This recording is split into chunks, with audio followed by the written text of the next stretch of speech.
Good morning और हम start कर रहे हैं कैपिटल गेन लेक्चर नंबर 2 और इसमें हम करेंगे आज इसकी कैलकुलेशन कैसे करते हैं। सर इंपॉर्टेंट है लेक्चर, यस। पहले 5 मिनट के लिए छोटी सी एक रिवीजन, उसके बाद आगे करते हैं। सबसे पहले कैपिटल गेन चैप्टर जो है वो ड्यू बेसिस पे है। दूसरी बात करें कैपिटल गेन कब अराइज होता है, जब भी कैपिटल एसेट ट्रांसफर होती है। कोई भी कैपिटल एसेट जब ट्रांसफर होगी तभी कैपिटल गेन अराइज होगा। अब 2 क्वेश्चन रेज हो जाते हैं। पहला क्वेश्चन कि सर कैपिटल एसेट का मतलब क्या है। कैपिटल एसेट का मतलब है कि बिजनेस एसेट्स। बिजनेस एसेट्स में कौन कौन सी, land, building, furniture, intangible, plant and machinery, investment, ये सारी कैपिटल एसेट्स हैं। पर्सनल में सर पर्सनल पे भी कैपिटल गेन लगता है, यस। पर्सनल पे भी कैपिटल गेन लगता है। पर्सनल पे house property, plot, land, building, investment, ये सारी कैपिटल एसेट्स हैं। Urban agriculture land, personal shop, flat etcetera, ये सारी कैपिटल एसेट है। Personal effects like car, mobile, क्या कहते हैं, एसी एक्सेट्रा, कुछ भी है, ये सारी पर्सनल कैपिटल एसेट्स नहीं है। इनको कैपिटल एसेट नहीं माना, इनका नाम रखा गया पर्सनल इफेक्ट्स। तो कुछ इसकी एक्सेप्शंस हैं, पर्सनल इफेक्ट्स की कुछ एक्सेप्शंस हैं। वो कौन कौन सी हैं? ज्वेलरी, इसका मतलब ज्वेलरी को कैपिटल एसेट माना गया है। एक्सेप्शंस का मतलब है ज्वेलरी को कैपिटल एसेट माना गया है। Jewellery, painting, drawing, sculptures, any work of art, archaeological collection, इनको कैपिटल एसेट माना गया है। उसके बाद कुछ चीजें जिनको कैपिटल एसेट नहीं मानते हैं, stock in trade, personal effects, rural agriculture land, rural agriculture land, rural agriculture land, urban को मानते हैं, रूरल को नहीं मानते हैं। उसके बाद गोल्ड डिपॉजिट, बॉन्ड्स को कैपिटल एसेट नहीं मानते। 2 तरह की कैपिटल एसेट होती है, long term and short term. Long term कौन सी होती है? देखो, जो डेप्रिसिएबल है वो हमेशा शॉर्ट टर्म है, जो डेप्रिसिएबल है वो हमेशा शॉर्ट टर्म है। अदरवाइज लैंड के केस में, बिल्डिंग के केस में 24 मंथ से ज्यादा है तो लॉन्ग टर्म है, पूरे 24 है, 24 से कम है तो शॉर्ट टर्म है। उसके अलावा अदर के केस में like jewellery, paintings, drawing, sculptures, बेटे इनमें 36 मंथ होते थे 23/7/24 से पहले, बट अब क्या हो गया है, 24 मंथ हो चुका है। इसके अलावा share and debentures, shares listed है, डिवेंचर लिस्टेड है, तो इनके केस में, I repeat, listed share, listed debenture, इनके केस में 12 मंथ है। अनलिस्टेड शेयर के केस में 24 मंथ है। अनलिस्टेड डिवेंचर के केस में पहले 36 होता था, अब इन्होंने इसको 24 कर दिया है। तो वो 23/7/24 के बाद इन्होंने कुछ एसेट्स में लिख दिया साफ कि इन केसेस में हमेशा ही शॉर्ट टर्म मानना है, 50AA लिख के। तो वो कौन कौन से हैं, उनका नाम है, ध्यान से समझिएगा, पेज नंबर में 5 पे। It is to be noted that 50AA capital gain arising on transfer of falling asset would always be arising from the transfer of short-term capital asset, irrespective of the period of asset. पहला unit of mutual specified mutual fund, on or after एक्चर 23, market linked debenture, unlisted bond, unlisted debenture जो on or after mature हुए हैं 23/7/24 के, मतलब unlisted debenture को भी इन्होंने क्या कर दिया है, अब ऑलवेज शॉर्ट टर्म कर दिया है, 24 मंथ वाला कॉन्सेप्ट खत्म कर दिया है। 36 मंथ की जगह के क्या कर दिया है इन्होंने, खत्म कर दिया है। 24 मंथ की जगह इन्होंने ऑलवेज इसको शॉर्ट टर्म कर दिया। उसके बाद ऑल अदर एसेट के केस में जहां पे 36 आता था वहां पे सब में 24 आ चुका है। उसके बाद मैंने फॉर्मेट करवाया पेज नंबर 6 पे। पेज नंबर 6 पे एक फॉर्मेट करवाया था, calculation of long term capital gain. आज समझ आएगा। देखो सबसे पहले पॉइंट, पहली लाइन में क्या लिखा है, सेल कंसीडरेशन या less selling commission, expense on sale, क्या आ जाएगी, net sale consideration. Index cost of acquisition, bracket में कुछ लिखा है, क्या लिखा है, cost of acquisition, commission on purchase plus stamp duty. COA, इसका फुल नाम रहेगा COA, cost of acquisition, into year of divided by purchase index / 2001 index। उसके बाद index cost of improvement, same, year of sale index divided by year of improvement index। Improvement का मतलब क्या होता है, एक्सटेंशन, कंस्ट्रक्शन। मान लीजिए पहले मैंने एक फ्लोर, ग्राउंड फ्लोर ही था, बाद में मैंने फर्स्ट फ्लोर कंस्ट्रक्ट किया, that is called improvement, that is called improvement. तो लेस करके जो आएगा वो आएगा capital gain, short term capital gain. फिर उसके बाद बेटे मैंने आपको कल जाते हुए क्वेश्चन करवाया। कल अभिनव ने बड़े अच्छे क्वेश्चन पूछे, उसके मैंने आंसर नहीं दिए। मैंने कहा भैया कल करेंगे तो डेफिनेटली उन क्वेश्चंस के आंसर्स आज देने बनते हैं। तो सबसे पहले मैंने कल एक क्वेश्चन करवाया राहुल वाला, ठीक है। राहुल ने अपने बर्थडे वाले दिन क्वेश्चन लिखा नहीं तूने, उसके बाद अब ध्यान से सुनिएगा।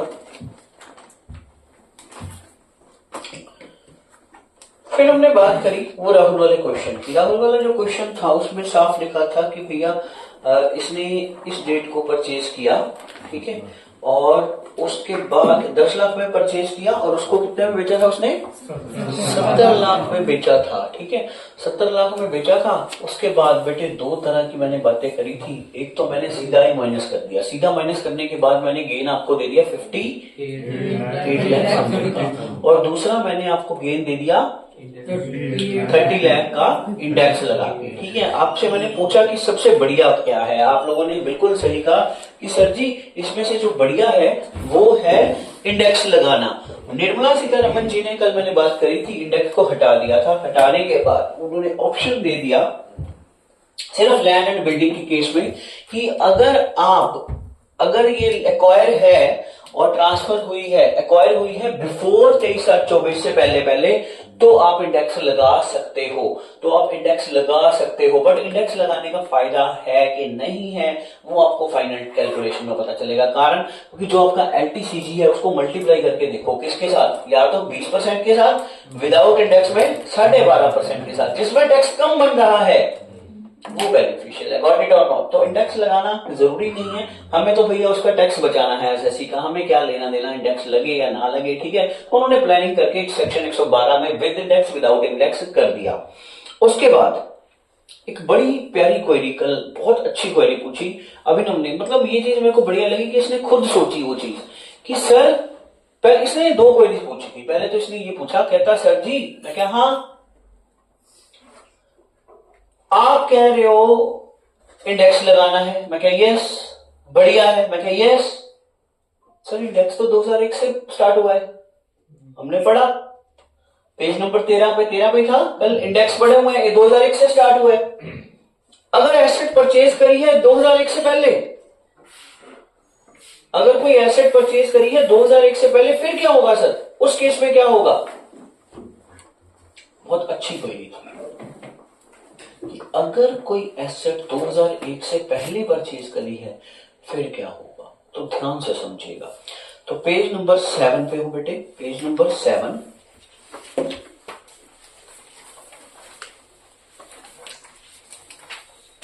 Page number 7,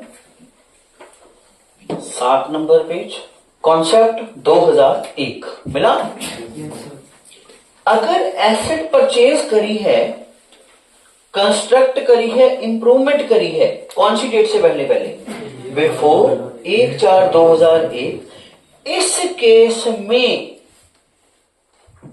cost of acquisition, इसको डबल बंद करो, cost of acquisition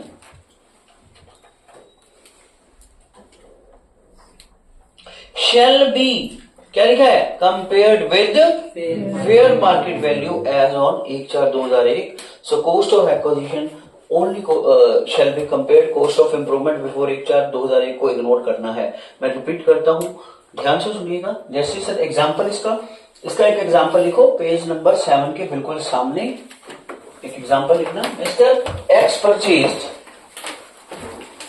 house property as on, Mr. X purchased house property as on 1/8/1995, 1 अगस्त 1995 for rupees 12 lakh,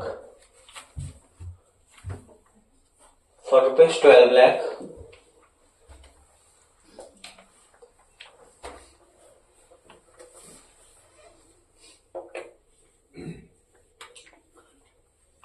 fair market value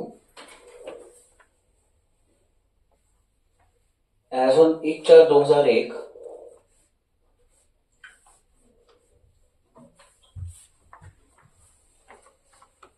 16 lakh,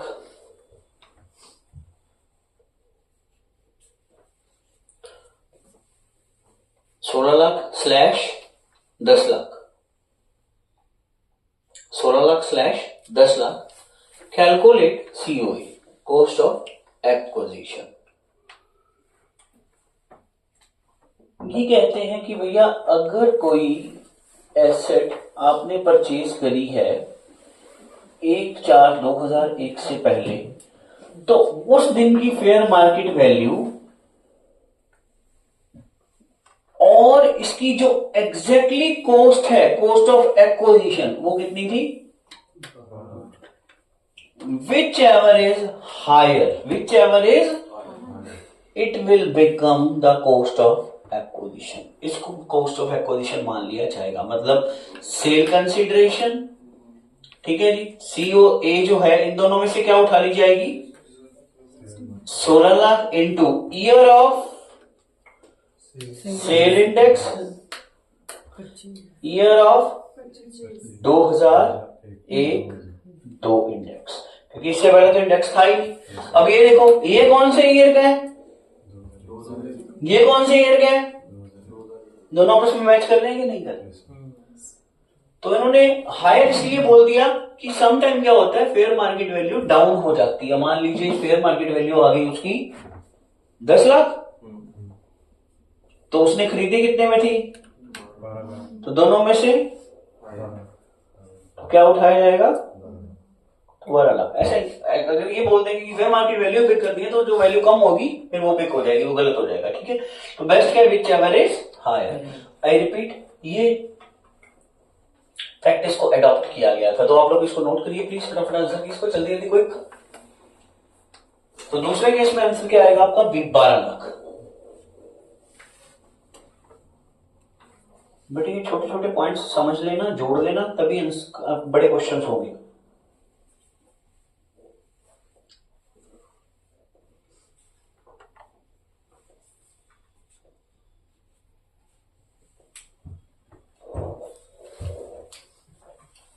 मैंने पहले क्वेश्चन का आंसर दे दिया अभिनव की। अभिनव ने कल पूछा था कि सर अगर कोई एसेट 1/4/2001 से पहले परचेज करी है, उस एसेट का क्या करेंगे? पॉज करना बेटा। अच्छा सर, हमें ये क्लियर है। एक क्वेरी आई कि सर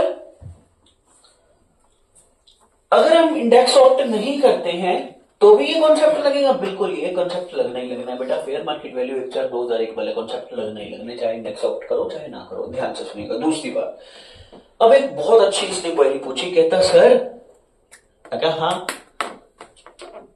कहता सर एक ना इस बहुत बड़ा लूप होल है। मैं कहा बोलिए क्या लूप होल है? कहता सर इसमें तो पता है क्या करेंगे हम। मैं कहा क्या करेंगे? जो सेल वैल्यू होएगी, सेल कंसिडरेशन होएगी। मैं कहा यस, मान लीजिए सेल कंसिडरेशन है सर 60 लाख रुपए। मैं कहा ठीक है, ठीक है। तो हमने ये एसेट परचेज करी थी 12 लाख में। अब ना थोड़ा एडवांस करने वाला हूं इसी टॉपिक को। 12 लाख में मैंने परचेज करी थी।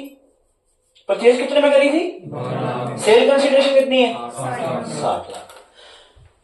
मैं क्या करूंगा? 2 4 6 60 लाख। तो लेस कॉस्ट ऑफ एक्विजिशन कितना आ गया? 16 लाख 376 डिवाइडेड बाय 100 ही आएगा।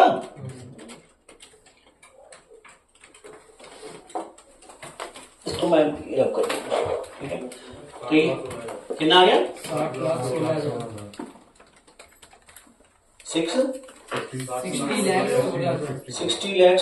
अच्छा, फिर इसको थोड़ा बढ़ा देते हैं, इसको कर देते हैं 90 लाख। ठीक है, वो तो इसके इक्वली पहुंच गया। 16 लाख देखो 60 लाख के बराबर पहुंच गया, तो 90 लाख है। 2 4 6, ठीक है, 90 लाख आ गया। अब मेरा आ रहा है गेन। कितने का गेन आ रहा है? 84,000 LTCG आ रहा है, लॉन्ग टर्म कैपिटल गेन। तो जो उसने कल बोला, कहता सर एक किधर रजिस्टर्ड है।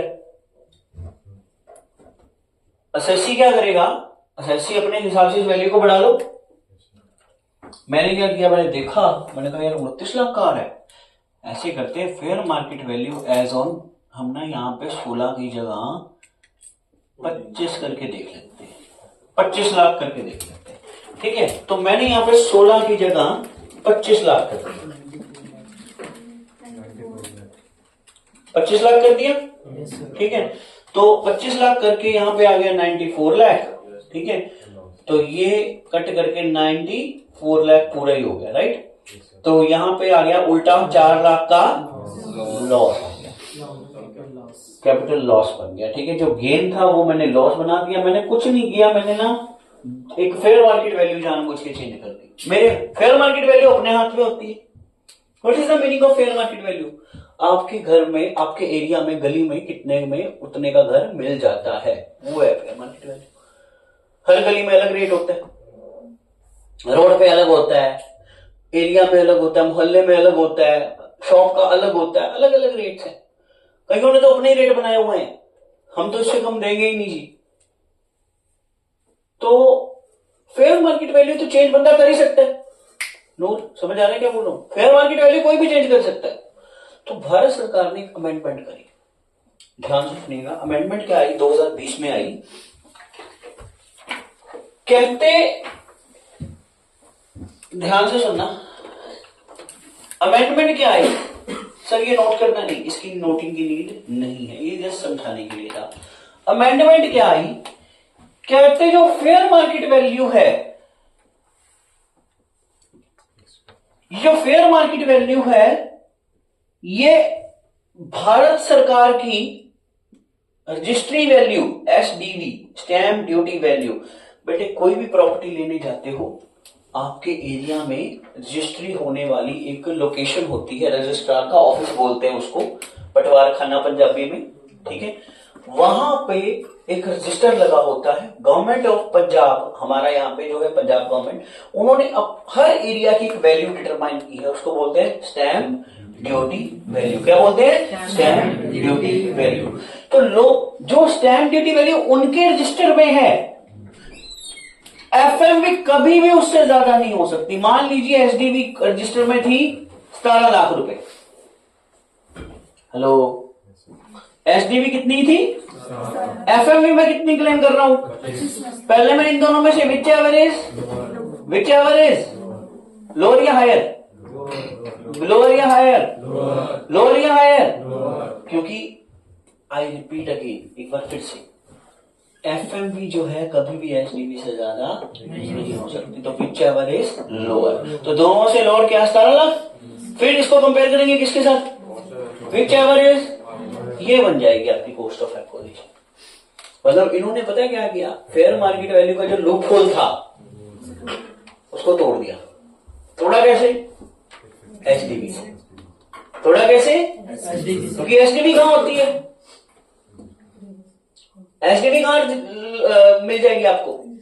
रजिस्टर में। कौन से रजिस्टर में? सरकारी रजिस्टर में। अब वो तो चेंज की नहीं जा सकती। ये तो आप बढ़ा सकते हो, उसको कैसे बढ़ा दोगे? समझ आई बात? तो वो आपके क्वेश्चन का आंसर जो आप कह रहे थे कि अपनी मर्जी से जितनी मर्जी वैल्यू कर दो, आप इस वैल्यू को अपनी मर्जी से नहीं कर सकोगे, क्योंकि आप क्या, आपको कहां पे रुकना पड़ेगा? एसडीवी पे रुकना पड़ेगा। दो क्वेश्चंस थे आपके और दोनों ही बड़े अच्छे क्वेश्चंस थे। पहला क्वेश्चन था इनका कि 2001 कॉन्सेप्ट अगर उससे पहले परचेज किया तो इंडेक्स कौन सा लगेगा? तो बेटे इंडेक्स 100 ही लगेगा। हम पुरानी वाली वैल्यू को 2001-2 के इक्वल उठा के लेके आ जाएंगे। That is called concept of 2001। Hope so समझ आ गया होगा सबको, ठीक है। अब बात को समझना, मेरी बात को समझना। अमेंडमेंट क्या आई? इन केस ऑफ,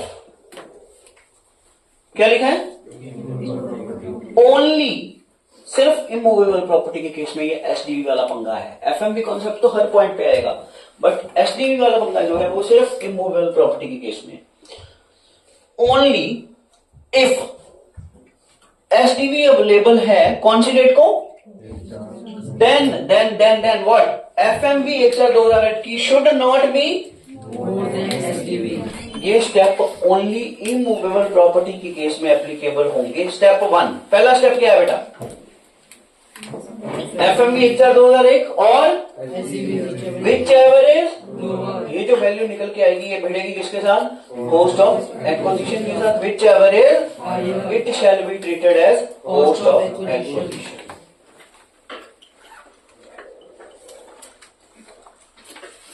सर बाकी ये पेज नंबर 8 पे आइएगा, पेज नंबर 8 पे आइएगा।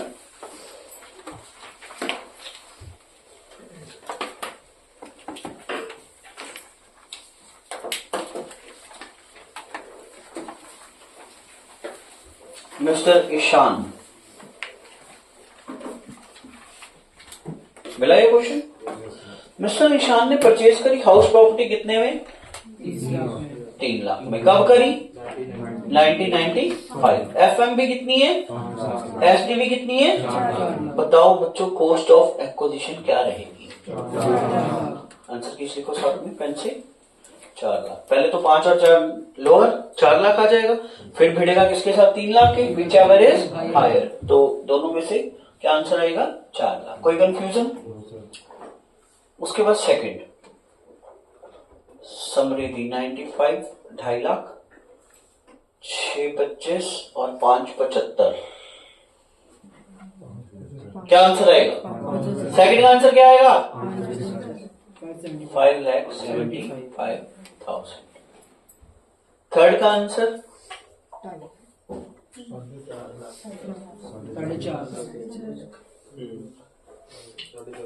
क्या आंसर आएगा थर्ड का? और फोर्थ का आंसर?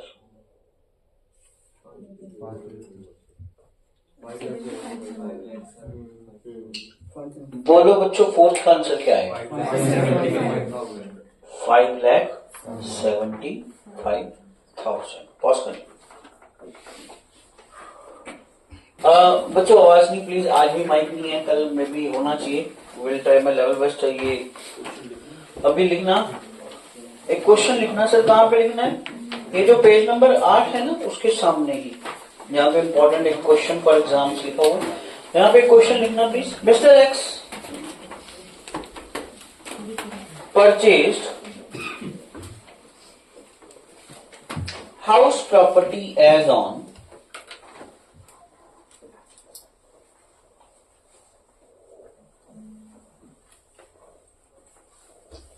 एक 1996 for rupees 20 lakh.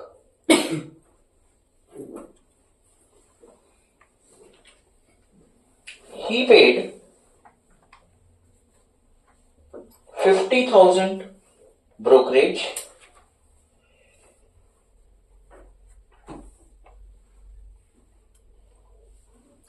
and 1 lakh stamp duty fees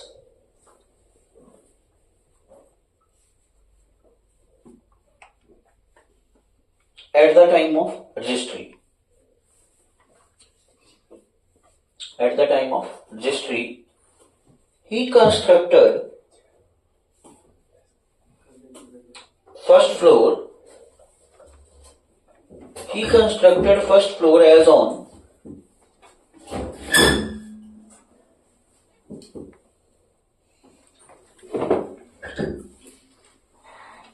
22/2/98, 22 Feb 98, and incurred 7 lakh expenses.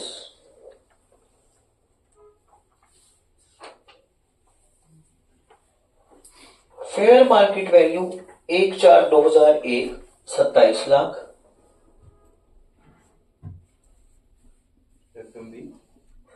1/4/2001 27 lakh 27 lakh.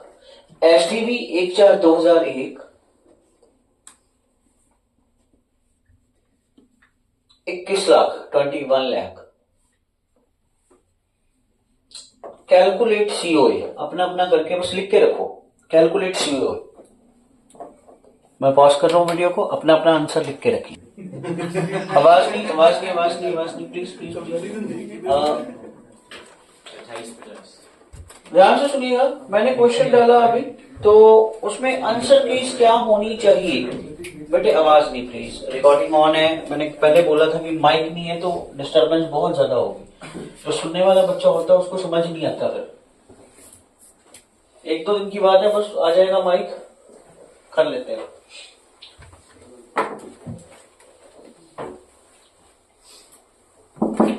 सबसे पहले तो आएगी एफएमवी। एफएमवी थी आपकी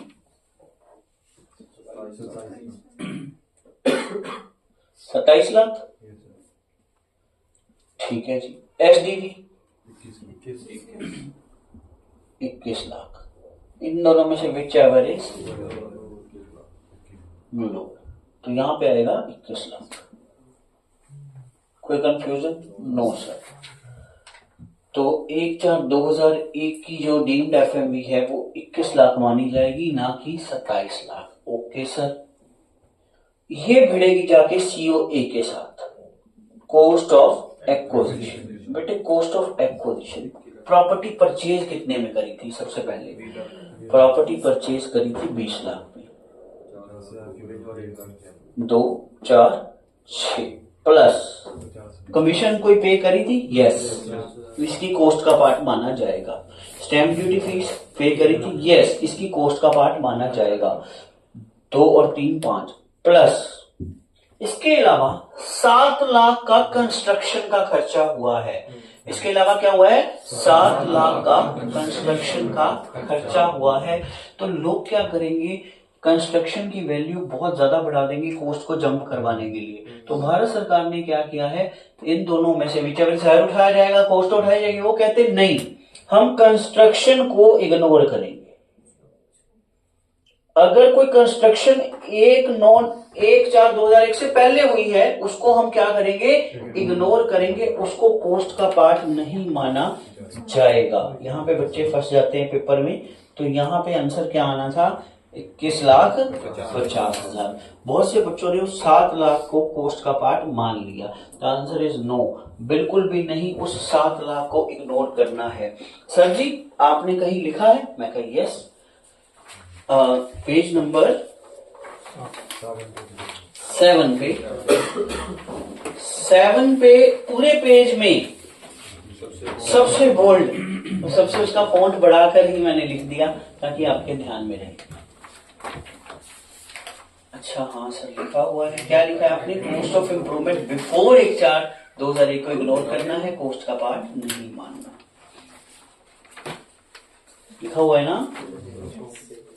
तो इसका आंसर आना था 21,50,000।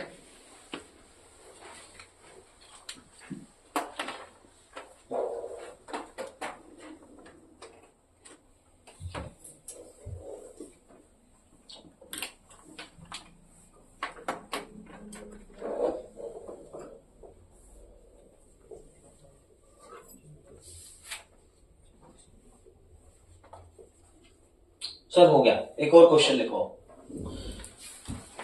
Mr. X purchased house property as on 1/8/88 for rupees 16 lakh, 16 lakh.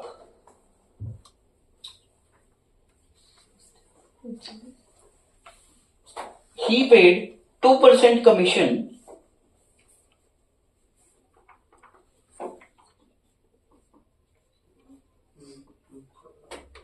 He paid 2% commission. He constructed first floor as on 26/11/98. He constructed first floor as on 26/11/98 and incurred 10 lakh expense. First floor कब कितना है? 98 में, 26/11/98 10 लाख का and incurred 10 lakh expense.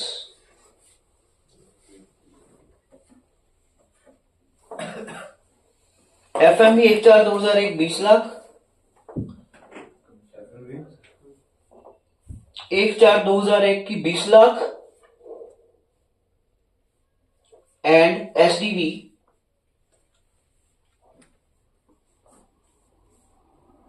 1/4/2001 की 18,80,000, 18,80,000। Calculate COA.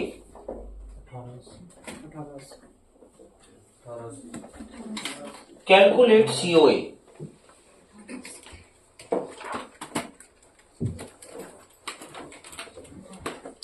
Calculate cost of acquisition.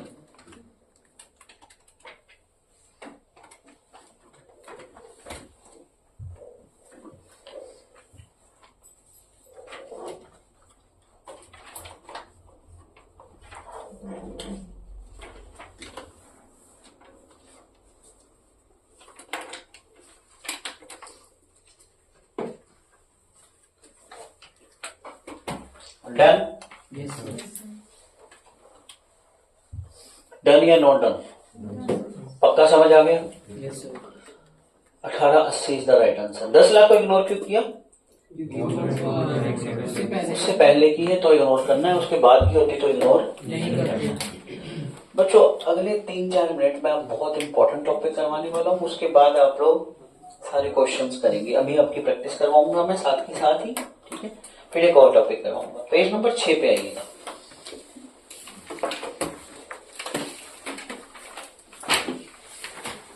Page number 6 मिला? Yes sir. कल देखो बेटे मैं फॉर्मेट करवा रहा हूं ताकि मैं आपको क्वेश्चंस आप लोगों ने खुद करने हैं, मैंने क्वेश्चन डालने हैं, बस मैंने बोलना है कि क्वेश्चन करके दिखाओ, ठीक है? तो सारे बच्चों की एक तरह से टेस्टिंग की है। तो कैलकुलेशन ऑफ क्या लिखा है? Long term capital gain. सबसे पहले क्या आएगी? सेल कंसिडरेशन या डीम्ड सेल कंसिडरेशन। बेटे क्वेश्चन में गिवन हो, कोई कंफ्यूजन? उसमें से लेस क्या करोगे? फिर नेक्स्ट सेल कंसिडरेशन आ जाएगी, फिर लेस क्या करोगे? ये ऑप्शनल रहेगी। ऑप्शनल क्या? मैं जितने भी क्वेश्चन करवाऊंगा मैंने आपको बोलना है दोनों तरीकों से करो, विद इंडेक्स और विदाउट इंडेक्स। अच्छा, कॉस्ट ऑफ एक्विजिशन में कौन कौन सी चीजों को इंक्लूड करोगे? कमीशन को, पोस्ट को और स्टैम्प ड्यूटी, या कोई और खर्चा। कोई और भी हो सकता है बेटा, कोई नाम चेंज करके डाल दे तो, है ना? फिर आप मल्टीप्लाई किससे करोगे? सीओए इंटू डिवाइडेड बाय बेटे। ये आपको फाइंड करना पता है, कहां से करने? पेज नंबर 13 से उठाने हैं। Less index cost of improvement, ये क्या होगी?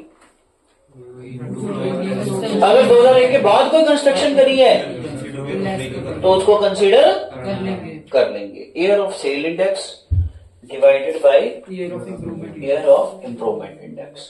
तो आपके पास एलटीसीजी एसटीसीजी आ जाएगा। कोई कंफ्यूजन? दूसरा आपने देखना होता है होल्डिंग पीरियड। क्या देखना होता है? Holding period. होल्डिंग पीरियड क्या होता है? अगर तो एसेट 24 मंथ से तो क्या आएगा? Long term. अगर 24 मंथ से पूरे 24 है तो शॉर्ट। कोई कंफ्यूजन? सर पेज नंबर 6 पे नीचे मैं कही ये तो चलो वही पुरानी बात हो गई। पेज नंबर 7 पे देखना,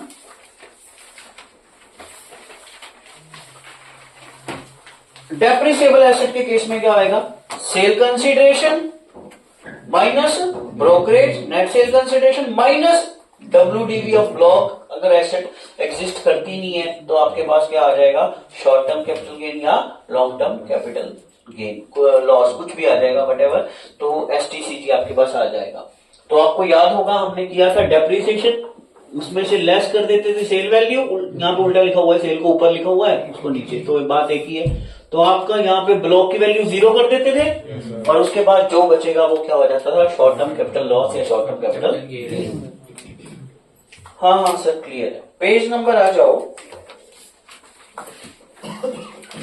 8 पर।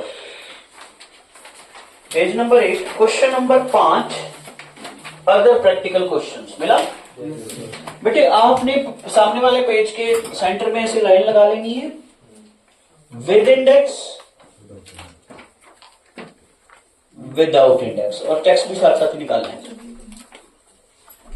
फॉर्मेट प्रॉपर लिखना है, सेल कंसीडरेशन, सीओए, मतलब प्रॉपर फॉर्मेट में आप लोगों ने मेरे को करके दिखाना है। आपका पहला क्वेश्चन है क्वेश्चन नंबर 5। मैं वीडियो को पॉज कर दूंगा बीच बीच में, ठीक है? तो आंसर कीज वगैरह आप एक काम करो, मैं वीडियो को पॉज ही कर रहा हूं, फिर हम इसको डायरेक्टली उठाते हैं। 5, 6, 7, 8 और 9 ये सारे क्वेश्चन आप लोग अटेम्प्ट करो, फिर इसके आंसर कीज मैं बोर्ड पे करता हूं। मैं वीडियो को पॉज कर रहा हूं। आप बाकी बच्चे जो क्लास में है 15 मिनट का रहेंगे आपको। नोट्स पे आएंगे सारे के सारे बच्चे नोट्स पे देखेंगे प्लीज। पेज नंबर क्या था? Page number 8। Stop writing.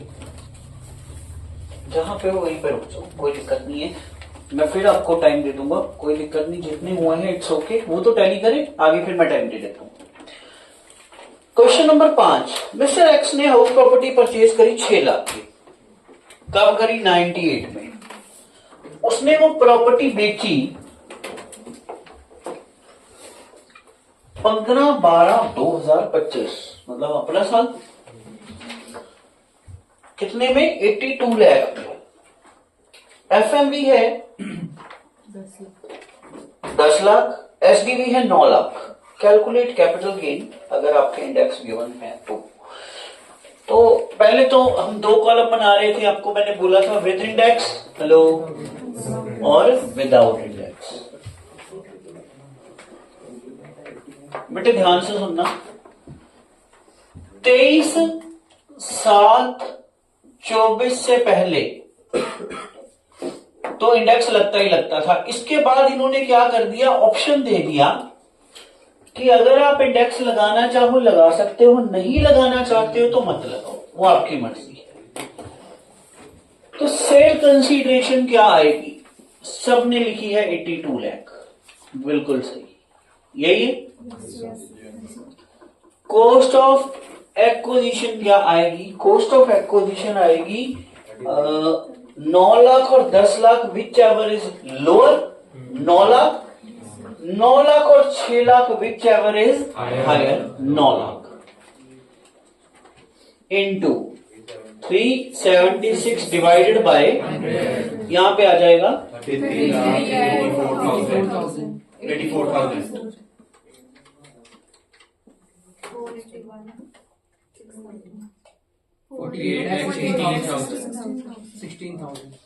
16,000 ये आपके पास आ गया long term capital gain. Sir ये तो हमारा बिल्कुल सही है। हाँ आई नो, ये सब बच्चों का ही ऑलमोस्ट सही है। 9 लाख सीधा हो जाएगा। हाँ 73।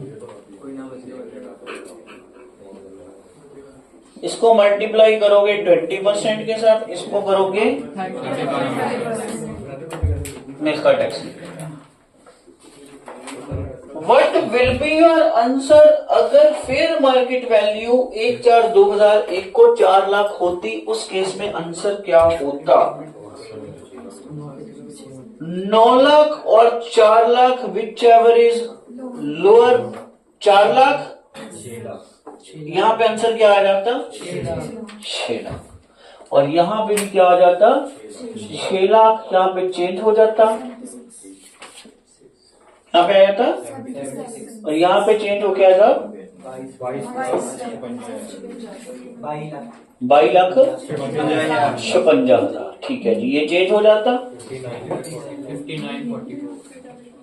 44,000। कोई कंफ्यूज? सबका सही है ये? बिल्कुल। 8वां क्वेश्चन भी, 5वां क्वेश्चन टिक हो गया आपका। 6वां क्वेश्चन भी आपका टिक हो गया, कोई गलती नहीं है। Hope for the best. Next 7वां क्वेश्चन, ध्यान से सुनिएगा। 7th question. मिस्टर एक्स ने एक लैंड परचेज करी।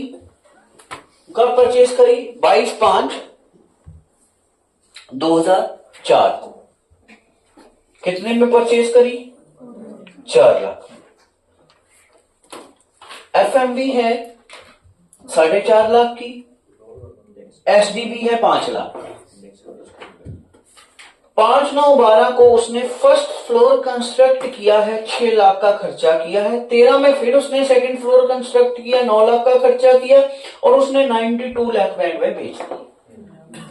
तो सेल कंसिडरेशन तो क्लियर ही है, 92 लाख। सबसे पहले आएगी कॉस्ट ऑफ एक्विजिशन। बेटे कॉस्ट ऑफ एक्विजिशन कितनी आएगी? सबसे पहले ध्यान से सुनिएगा, 4.5 लाख और 5 lakh whichever is lower, और 5 लाख सॉरी 4.5 लाख और कंपेयर 4 लाख और 4.5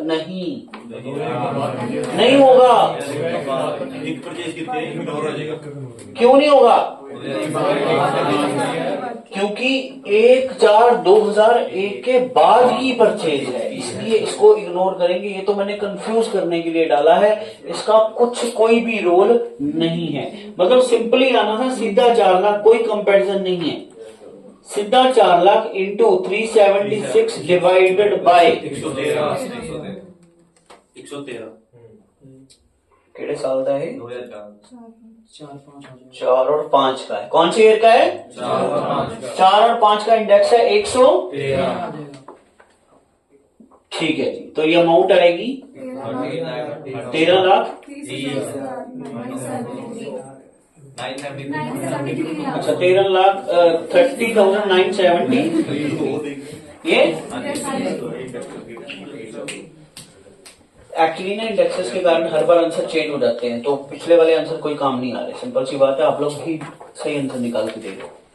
उसके बाद फिर उसने एक कंस्ट्रक्शन की कॉस्ट ऑफ इंप्रूवमेंट COI के नाम से जानी जाएगी 6 लाख की। 376 डिवाइडेड बाय 200। ये इंडेक्स कौन से ईयर का लिया? 12-13 का। लिख के आना पਊਗਾ ਕਿਹੜੇ ਇੰਡੈਕਸ ਦਾ। हाँ हाँ बिल्कुल, ਇਹਦਾ ਇੱਕ ਸਟੈਪ ਹੋਰ ਤੁਸੀਂ ਲੈਣਾ ਹੈ, ਕਿਹੜੇ ਏਜ ਦਾ ਲੈ ਰਹੇ ਹੋ। अच्छा पहले फॉर्मूला लिख के फिर हम हाँ हाँ हाँ फॉर्मेट ये बना के, क्योंकि ये तो क्वेश्चन देखो बेटे, क्वेश्चन इतना बड़ा होएगा आधे पेज का, आंसर तो इसका इतना ही होना है ना यार। थोड़ा सा बड़ा करके लिख दोगे क्या फर्क है, 7-8 नंबर का तो होता ही है। 11 लाख ये चलो अगला इंप्रूवमेंट लिख के फिर COI है 9 लाख का। 376 डिवाइडेड बाय 15 लाख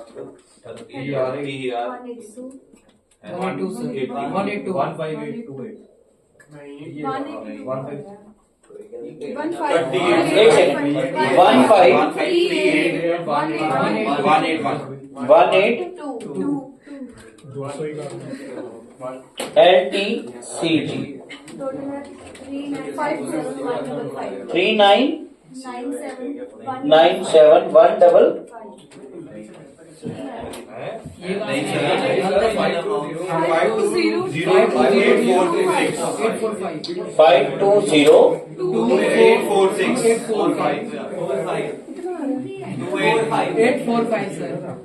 2 के बाद 846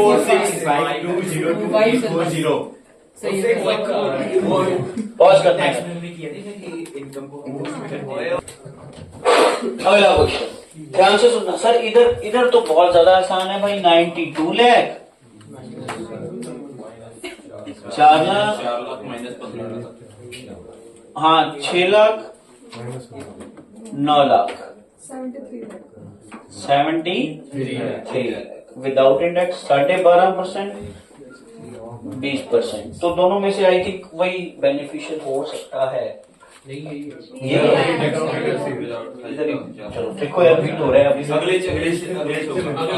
हाँ चल बस भावनाओं पे काबू रखें। 8वां क्वेश्चन आवाज नहीं 8th question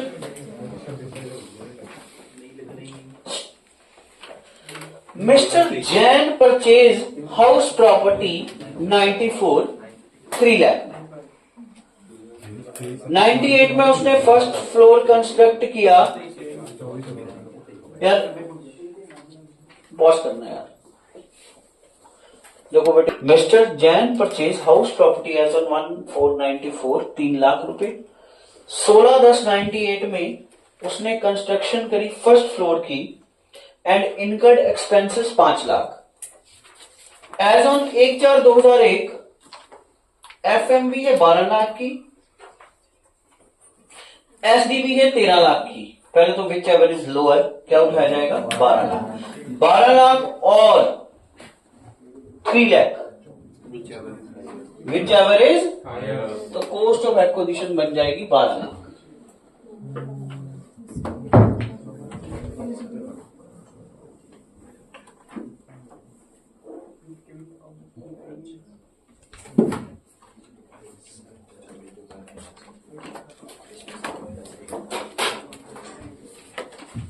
cost of acquisition बन जाएगी 12 लाख रुपए। सबसे पहले आएगी सेल कंसीडरेशन, क्वेश्चन में आएगी 90 lakh.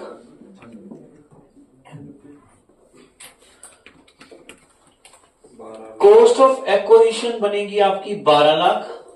12 lakh into 376 divided bye 100, ये आ जाएगा 45 लाख 12,000, 12,000। ठीक है, या तो पूरी इंग्लिश बोल लो या पूरी तो उसके बाद 45 lakh 12,000।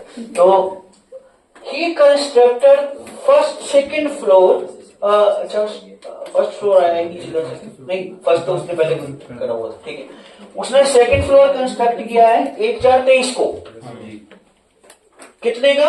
9 lakh. 9 lakh into 376 divided bye 972,414। ठीक है। अब ना बहुत से बच्चे ना यहाँ पे एक क्वेरी रेज करते हैं और बहुत बढ़िया क्वेरी पूछते हैं, मैं अभी तक रेज करी नहीं है, वो होनी चाहिए थी। क्या सर यहाँ पे इंडेक्स लगेगा? मैं क्या, क्यों नहीं लगेगा? क्योंकि ये है शॉर्ट टर्म कैपिटल एसेट। कौन सी कैपिटल एसेट है? Short term capital asset. तो शॉर्ट टर्म कैपिटल एसेट पे इंडेक्स लगता नहीं है।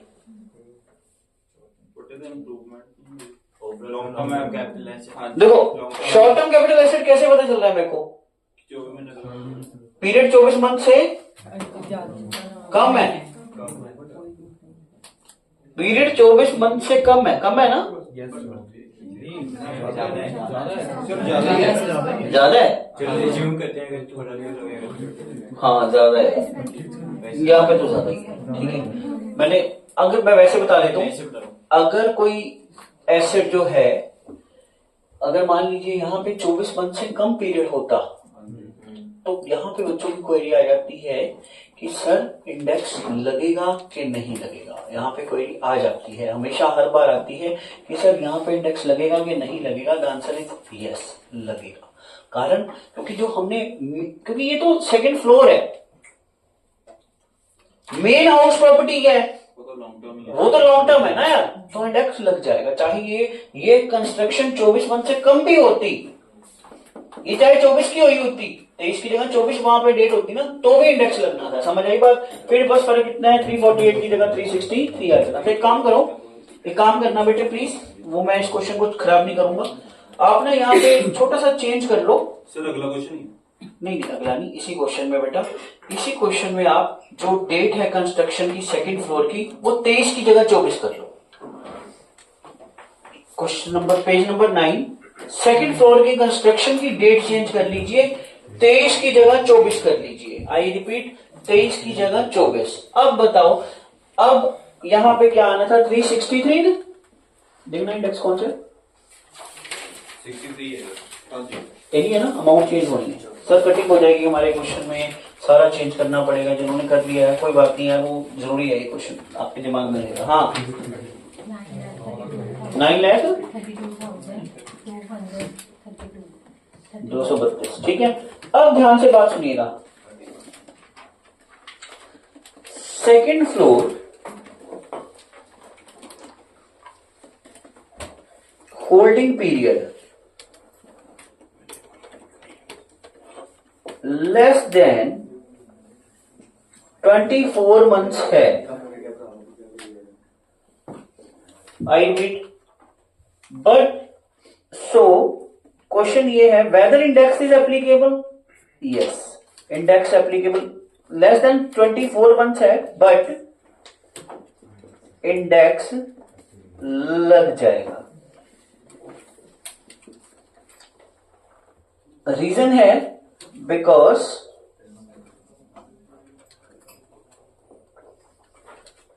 entire house property is sold which is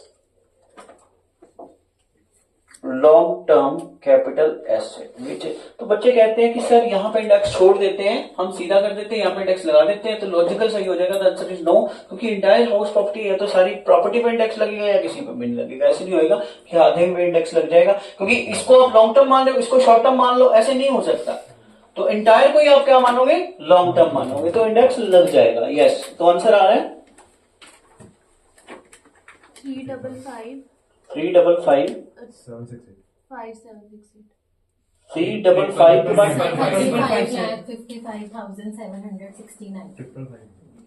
69 that's it ना, ठीक है। LTCG। अब यहां पे क्या आएगा, 90 लाख माइनस 12 लाख माइनस 9 लाख 69 लाख। इस पे आएगा 12.5%, इस पे आएगा 20%। तो इस चीज का आप लोगों ने ध्यान रखना है कि अगर कोई एसेट लॉन्ग टर्म है तो इंटायर जा रही है तो उसका अलग से उसको शॉर्ट टर्म नहीं मान सकते। मेरे पॉइंट को समझ गए हो ना क्या बोला मैंने?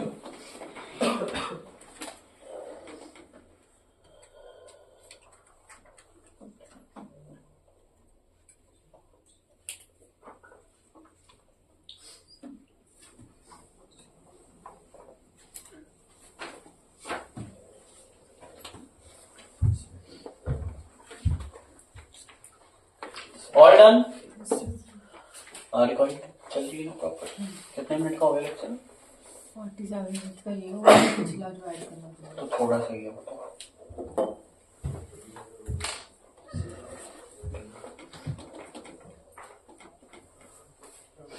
नेक्स्ट 9th क्वेश्चन कर लिया। 9th क्वेश्चन कर लिया सर, एक राउंड इंडेक्स है वो तो लगेगा नहीं लगेगा ये पूछना चाहिए कंस्ट्रक्शन का, क्योंकि 23/7/2024 तो बाद की कंस्ट्रक्शन है।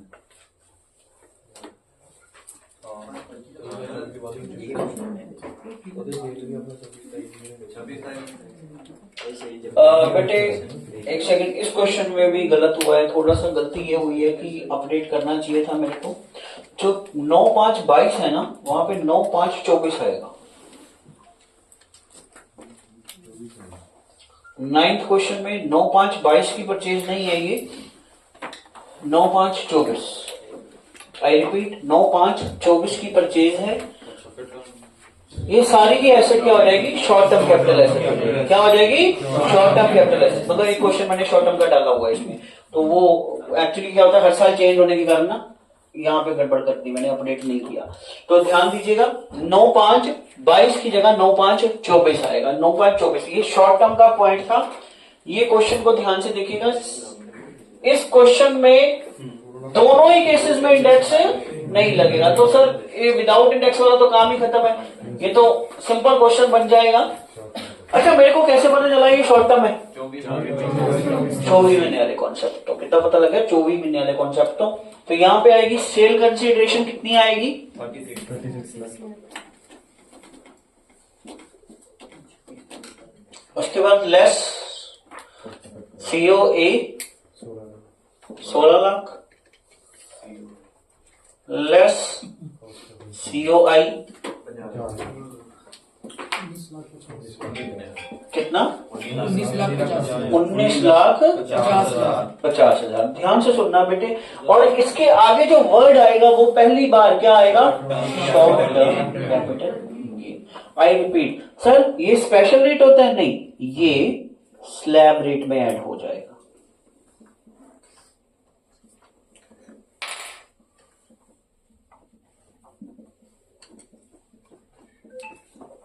सिर्फ वो फिर 111 है क्या था, करेगी उसको भी। फिलहाल इसको आप इतना लिख लीजिए, ये स्लैब रेट पे ऐड हो जाएगा। तो जान एक बारी पहला क्वेश्चन ਸੀਗਾ, मतलब चेंज नहीं किया गया। हम एक दस दो क्या होएगा कि जो इंडेक्स तो पहले 23/4/2000 ਪਹਿਲਾਂ तो मतलब 24 मंथ हो ही नहीं चाहिए हजे। एक सेकंड पॉज करो। क्वेश्चन नंबर एक और last question number 10। Question number 10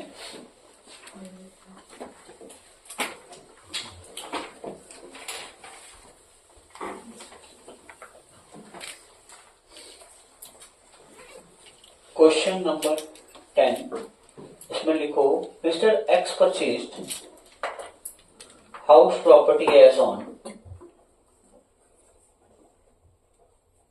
Mr. X purchased house property as on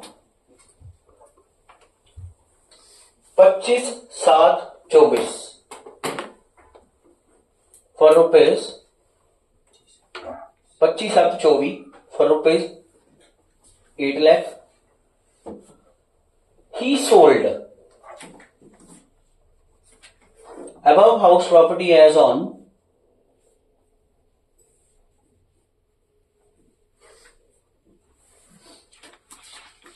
1 सितंबर 2026 1 सितंबर 2026 for rupees 13 lakh 13 lakh. Indexes are 24-25 का 363, 26-27 का 363, 26-27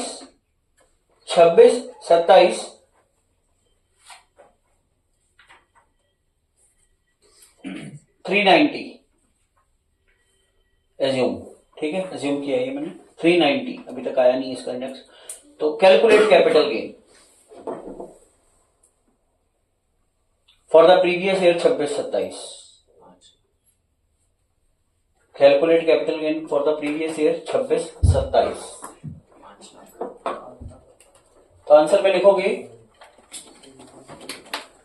because property is acquired after 23/7/24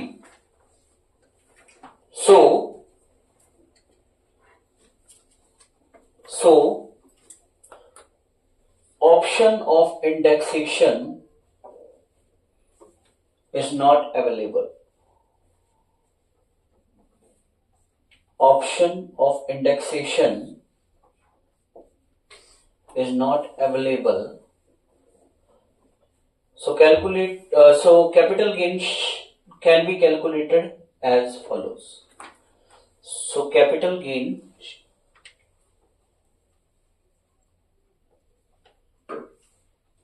shall be calculated in following manner, ऐसे कर लो, shall be calculated in following manner. Sale consideration कितनी? less COA, answer is, अब बताओ LTCG है या STCG है? LTCG।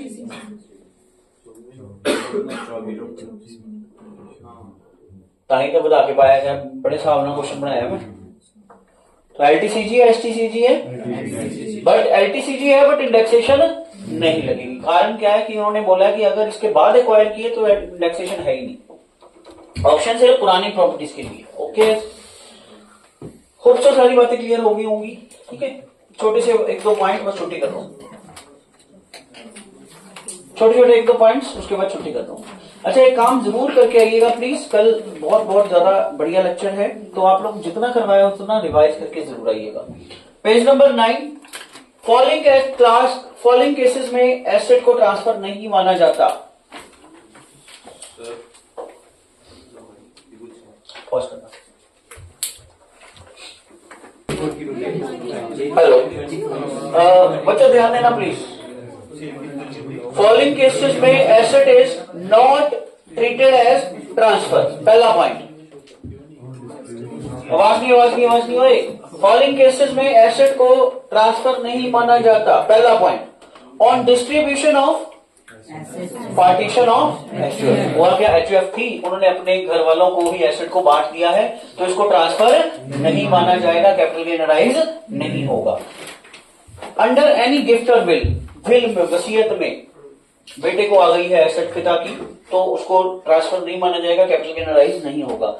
सक्सेशन इनहेरिटेंस नहीं माना जाएगा। डिस्ट्रीब्यूशन हुई है लिक्विडेशन के केस में, नहीं माना जाएगा।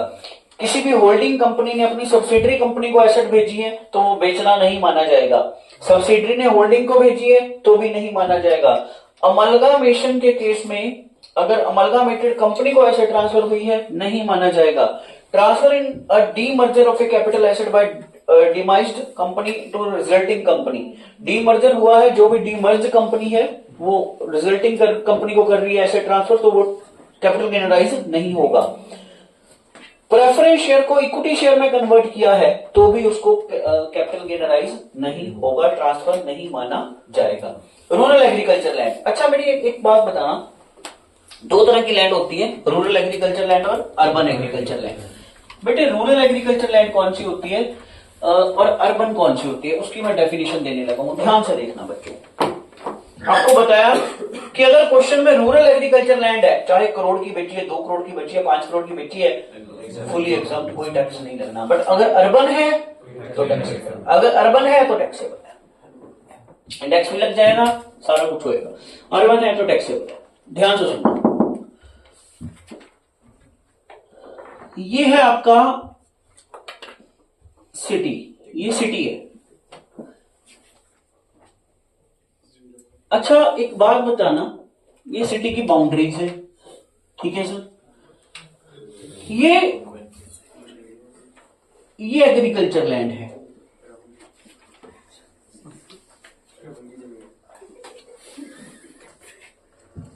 ये भी एग्रीकल्चर लैंड है,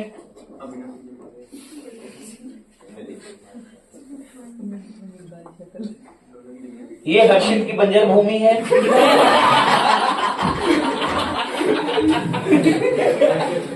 चलो नालायक बोली जा रहा है कुछ ना कुछ, मैं कह रहा हूँ रिकॉर्डिंग चल रही है फिर बोली जा रही है। Agriculture land, agriculture land. अच्छा इन दोनों लैंड में अगर हम बात करें, ध्यान से सुनना, अर्बन कौन सी होनी चाहिए और रूरल कौन सी होनी चाहिए एज पर लॉजिक? ये अर्बन होनी चाहिए, वो होनी चाहिए, ये रूरल होनी चाहिए, ये अर्बन होनी चाहिए।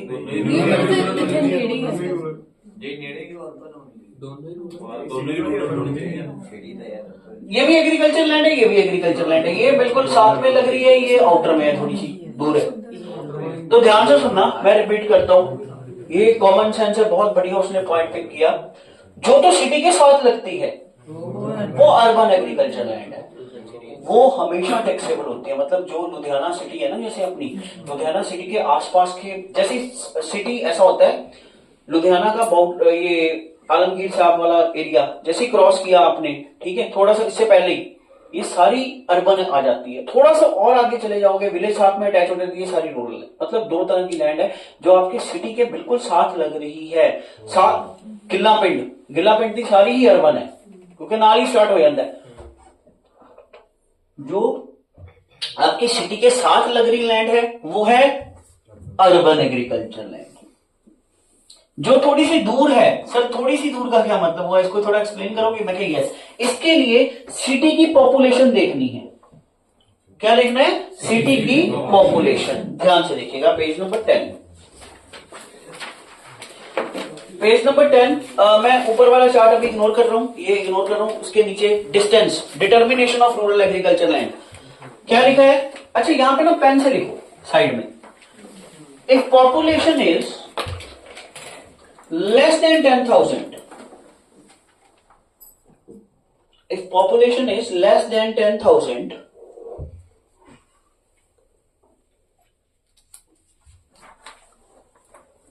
always rural agriculture land, always rural agriculture land. If population is less than 10,000, always rural agriculture land, irrespective of kilometers. Irrespective of kilometers.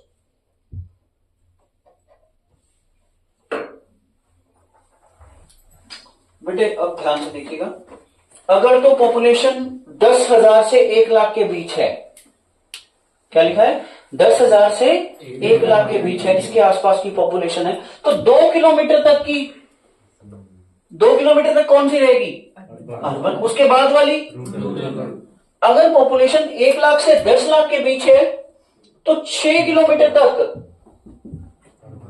6 kilometre तक अर्बन। उसके दूर वाली, अगर पॉपुलेशन 10 लाख से ऊपर है तो 8 किलोमीटर तक, 8 किलोमीटर तक अर्बन, उसके दूर वाली रूरल। और अगर पॉपुलेशन 10,000 से नीचे है तो इसका मतलब छोटा मोटा विलेज था, पिंड था, तो सारी ही रूरल मानी जाएगी। गॉट इट और नॉट?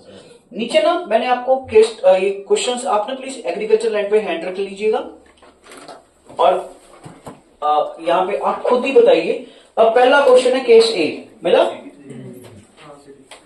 अच्छा, पॉपुलेशन है 9,000, 1 किलोमीटर की दूरी है रूरल। पॉपुलेशन है 12,000, 1.5 किलोमीटर रूरल। पॉपुलेशन है 12,000, 1.5 किलोमीटर।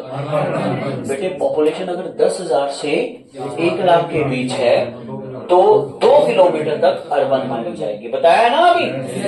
तो इसका आंसर क्या था, अर्बन। नेक्स्ट, पॉपुलेशन है 11 लाख, 11 लाख है और किलोमीटर कितने हैं, कितने किलोमीटर तक अर्बन है, 8, 11 लाख है 8। अच्छा, 80,000 है तो 10 किलोमीटर है, हाँ रूरल। पॉपुलेशन है 3 लाख, अर्बन। 6 किलोमीटर तक दूरी आ जाएगी ना, तो 4 आएगी। 12 लाख है अर्बन, 8,000 है, 4 लाख, 4 लाख 6 किलोमीटर तक अर्बन है, इस 7 तक ही आएगा रूरल। 10,50,000, 15 लाख रूरल। ठीक है जी, तो ये आपका उसका कोई एमसीक्यू ना पूछ ले, वैसे आज तक आया नहीं है तो समटाइम। अच्छा सर, ऊपर क्या लिखा था, ऊपर देखो पेज नंबर 10 में जो मैंने चार्ट छोड़ा था, रूरल एग्रीकल्चर लैंड नॉट इन्होंने क्या किया, 2015 में क्वेश्चन आया अराउंड आधे पेज का क्वेश्चन, उसमें उन्होंने पहले रूरल एग्रीकल्चर लैंड को परचेज किया, फिर रूरल एग्रीकल्चर लैंड को बेचा, रूरल एग्रीकल्चर लैंड की सारी वैल्यूज दे रखी थी, ठीक है, एंड में आगे फर्दर इन्वेस्टमेंट करी हुई थी, घुमाया हुआ था पूरा क्वेश्चन, और आंसर पता क्या था, बस थोड़ी सी प्रोविजन लिख के देनी, ठीक है। तो बड़े ध्यान से देखना होगा। Urban agriculture land capital asset है, बिल्कुल है। अगर ये बिकती है, क्या लिखा है, अगर ये बिकती है तो कैपिटल गेन राइज होगा, यस, टैक्सेबल होगी, एग्जम्पशन भी मिल जाएगी, 54B करेंगे। उसके बाद अगर कंपल्सरी एक्वायर्ड बाय गवर्नमेंट है, फुली एग्जाम्ड। तो हाईवे वाला प्रोजेक्ट फुली एग्जाम्ड करेंगे बात हाईवे वाले प्रोजेक्ट की 2 दिन बाद। Page number 11, indexed cost of acquisition.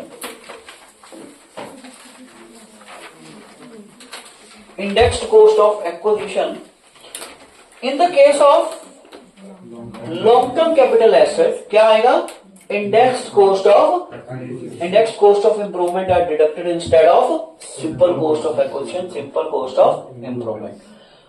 Cost of acquisition, cost of improvement are indexed on the basis of percentage of consumer price index जो given होता है शॉर्ट टर्म। तीसरे पॉइंट में हाईलाइट कर लीजिए, शॉर्ट टर्म कैपिटल एसेट के case में index नहीं लगेगा।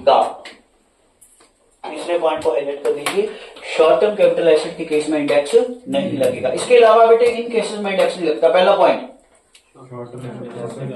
दूसरा, तीसरा, चौथा स्लम से, ये करेंगे पॉइंट। 4 मेन इंपॉर्टेंट है, पहले 4 इंपॉर्टेंट मार्क कर लीजिए, बाकी तो 5, 6, 7, 8 ये आगे पढ़ोगे आप, ये इसको मैं एक्सप्लेन नहीं कर रहा अभी, ठीक है। तो होप फॉर द बेस्ट, आपको समझ आ गया होगा ये सारा।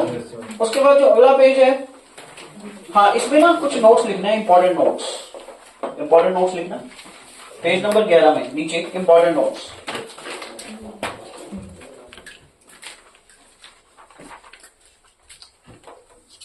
अगला point, on or after 23/7/24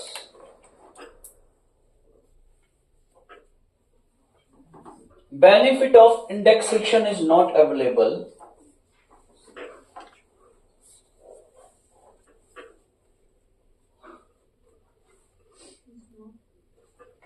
benefit of indexation is not available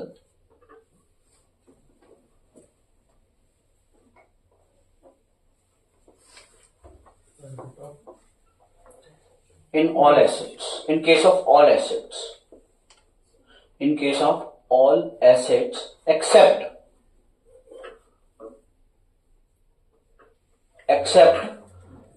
land, building or both.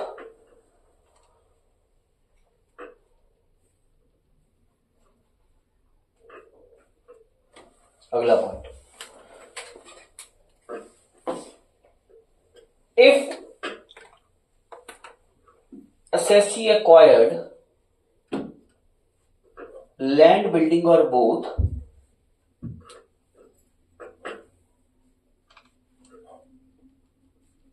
before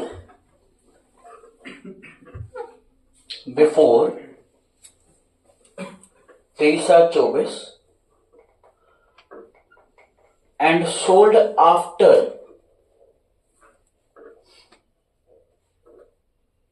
23/7/24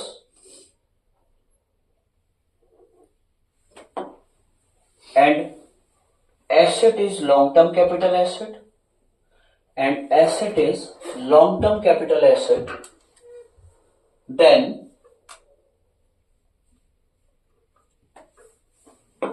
there is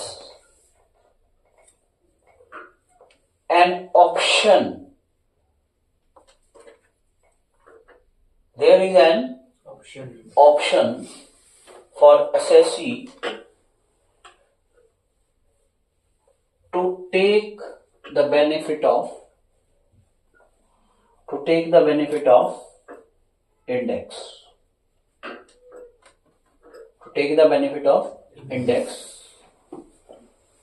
in this case साथ में ही in this case LTCG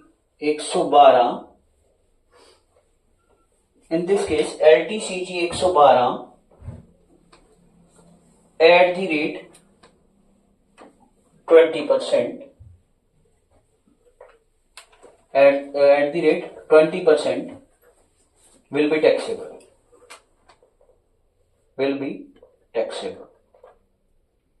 Last point, if land building or both acquired after 23/7/24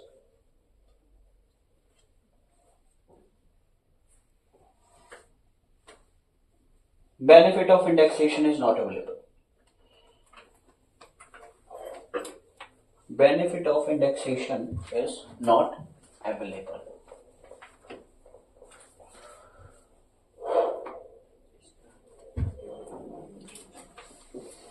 hope for the best आपको समझ आया होगा। कल हम करने वाले हैं सेक्शन 50C, बहुत बहुत बहुत ही ज्यादा इंपॉर्टेंट सेक्शन। आज के लिए इतना ही, कल मिलते हैं। थैंक यू और टेक केयर, बाय।